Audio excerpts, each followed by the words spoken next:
welcome back to Expresso Live on SABC3. Sorry, I've got a bit of a butter in my throat. It's out now. But anyway, so there's a couple of lists that people want to make it onto. You want to make it onto the voters' roll list. You want to make it onto the list of Oprah's favorite things, right? But you don't want to be on the blacklist, because that means bad news for you. And here to tell us why is Mr. Warren Wilkenson. How are you, sir? Good morning. Well, and yourself? Excellent. Thank you very much. Now, blacklisting. It's a term that most people know. Yes. But what exactly is blacklisting? Okay, blacklisting is pretty much the final straw when it comes to not managing your debt.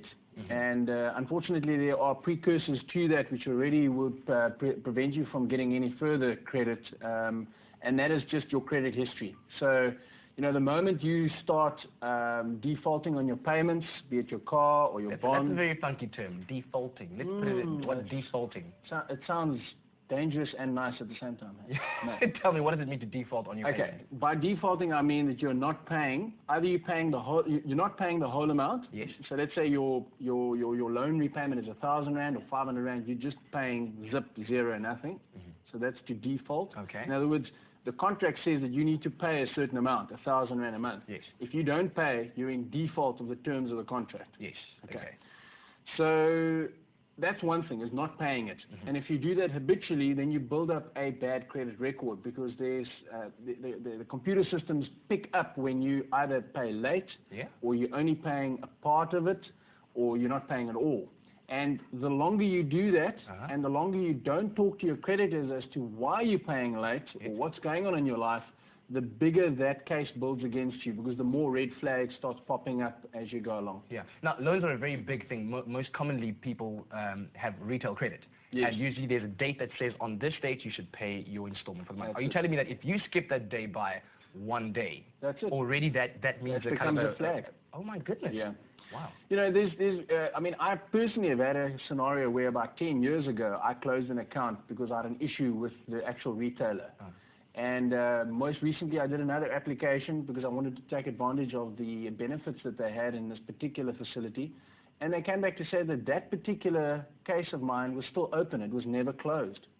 So for 10 years, that's been hinkering and flashing in the background. And the moment I go back into the system, it tells them that I'm an evil person. You know? Yeah. So unless you go in to a credit bureau or you ask your bank to assist you, to look to see who's got you on their system, and it's flagged because there's various credit bureaus. Yeah.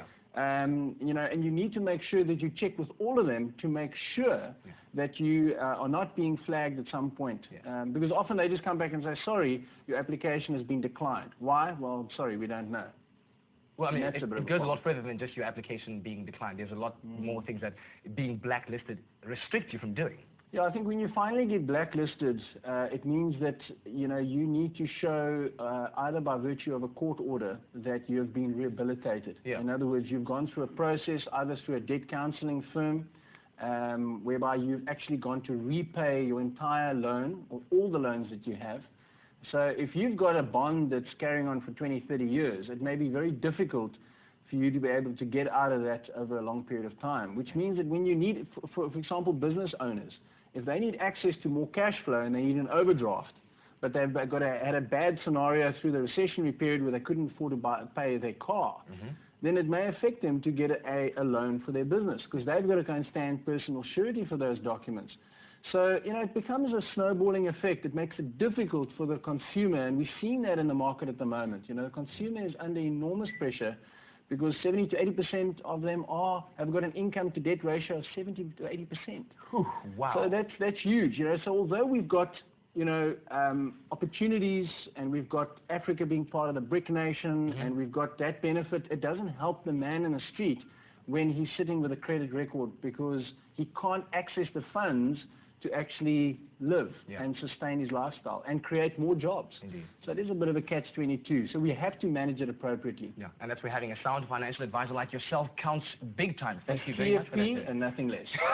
CFP and nothing less. Those are the words of Mr. Warren Wilkenson. Of course, all the information that we just talked about right now is on our Mobi site, expressoshow.mobi. And also, if you have some more financial questions to ask, post them up on our Facebook site, and Mr. Warren Wilkenson will gladly answer them for you. That's your financial talk on Expresso. We still have Anele. We still have cooking. Oh my goodness, it's coming up. It's going to be awesome right here on Expresso.